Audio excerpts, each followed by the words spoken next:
సంరక్షించబడుచు ఉన్నటువంటి నీ ప్రజలము నీ యొక్క సహాయము కొరకు అయ్యా నీవిచ్చేటువంటి భద్రత కొరకు మా కుటుంబాలతో మాకు నీవిచ్చినటువంటి సమస్తంతో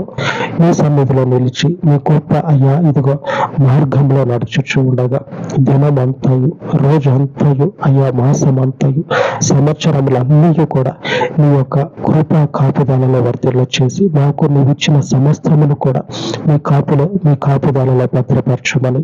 ఇంట బయట నీవు మాకు అండగా ఉండి సమస్త పరిస్థితులలో తండ్రి మనుష్యుని యొక్క కుట్రలన్నిటిని కూడా ఛేదించి మాకు ఇశ్రాయేలు దేవుడుగా తోడై ఉండి ఎల్ల వేళలా మీ పరలోకపు కాపుదలను భద్రతను మాకు మా కుటుంబాలకు నీవు మాకు ఇచ్చినటువంటి సమస్తానికి కూడా మీ గొప్ప అగ్ని కంచెని అనుగ్రహించి వర్ధిల్ల చేయమని పరలోకపు తండ్రి మీ పాదముల చెంత ఈ మనవులను చేర్చి